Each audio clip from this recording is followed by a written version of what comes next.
আপনারা শুনছেন গল্প ও কবিতা। আজকের বিষয় হচ্ছে করুণাময়ী জননী মাদার টেরেসার এর জীবনী। মানবতার বেদিমুনি যাদের জীবন উৎসর্গীকৃত, তাদের কাছে ভৌগোলিক সীমারেখা নেবার ক্ষেত্রে কোনো বাধা নেই। আর্ত, পীড়িত ও অসহায় মানুষের সেবাই তাদের ধর্ম। এই শ্রেণীর মানুষের একজন হলেন মাদার টেরেসা। ইনি 1910 খ্রিস্টাব্দের 27 আগস্ট অ্যাড্রিয়াটিক সাগরের তীরে ছোট্ট শহর স্কোপনে এক আলবেনিয়ান কৃষক পরিবারে তিনি জন্মগ্রহণ করেন। জন্মসূত্রে তিনি যুগোস্লাভিয়ার বাসিন্দা হলেও জাতিসূত্রে তিনি আলবেনিয়ান। তার অতীতের নাম অ্যাগনেসা। তারা ছিলেন 2 বোন ও 1 ভাই।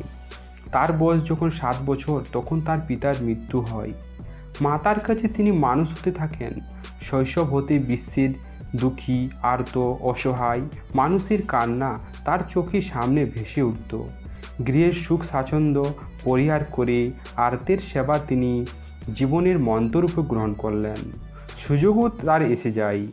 1928 খ্রিস্টাব্দে 18 বছরের অ্যাগনেসাকে যুগোস্লাভিয়ার জেনুইট সংস্থা আয়ারল্যান্ডের লরেটোর সঙ্গে পাঠান।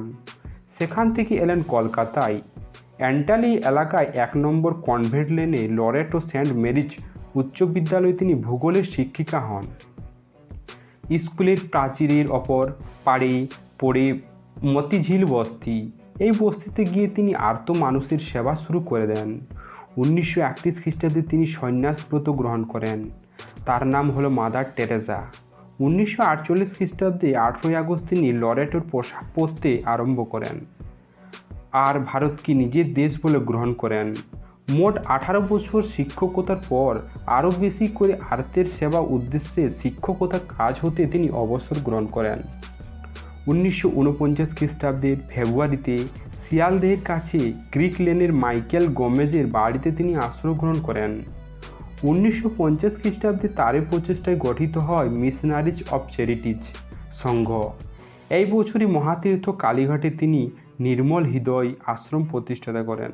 তার প্রচেষ্টায় হাওড়ায় স্থাপিত হল কুষ্ঠরোগীদের আশ্রম। তিনি মোট 60টি স্কুল, 210টি দাতব্য চিকিৎসালয় এবং 55টি তিনি কুষ্ঠ চিকিৎসায় এবং 20টি উদ্ধাশ্রম স্থাপন করেছেন।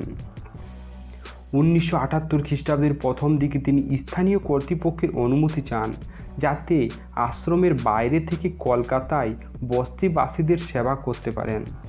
রোমের কর্তৃপক্ষের কাছেও তিনি অনুমতি চান। আর্তের সেবা প্রত্যেকেরই কাম্য, তাই তিনি অনুমতি পেলেন। ওই বছরই 18 আগস্ট এক নীলপাড় শাড়ি পরিহিতা সন্ন্যাসিনীর বেশে আমাদের সামনে উপস্থিত হন। সারা বিশ্বের তার কর্মকাণ্ড ছড়িয়ে পড়েছে। 1965 থেকে 1969 খ্রিস্টাব্দের মধ্যে Venezuela, Colombo, Tanzania, Rome, Australia, Jordan, New York প্রভৃতি অঞ্চলে মিশনারি অফ চ্যারিটিজ গড়ে উঠেছে। চিরন্তনী জননী রূপে প্রত্যক্ষ করে সারা বিশ্বের মানুষ ধন্য হয়েছে। সারা পৃথিবীতে ছড়িয়ে পড়েছে করুণাময়ী জননী মাদার টেরেসার নাম। তার মহৎ কীর্তির স্বীকৃতি এলো দেশ দেশান্তর হতে। 1962 খ্রিস্টাব্দে ভারত সরকারের পদ্মশ্রী, 1971 খ্রিস্টাব্দের পোপের শান্তি পুরস্কার, 1972 খ্রিস্টাব্দে নেহেরু পুরস্কার, 1973 খ্রিস্টাব্দে মাস্টার অফ ম্যাজেস্টি পুরস্কার এবং 1980 খ্রিস্টাব্দে তিনি পান ভারতরত্ন এবং ফিলিপাইনের ম্যাগসেসাই পুরস্কার। 1979 খ্রিস্টাব্দের 17 অক্টোবর ভারতবর্ষ, পশ্চিমবঙ্গ ও কলকাতার গৌরবের দিন। মাদার টেরেসা পেলেন নোবেল পুরস্কার। 1948 খ্রিস্টাব্দে হতে মাদার টেরেসা ভারতের নাগরিক, তাই মাদার টেরেসা সম্মান ভারতেরই সম্মান।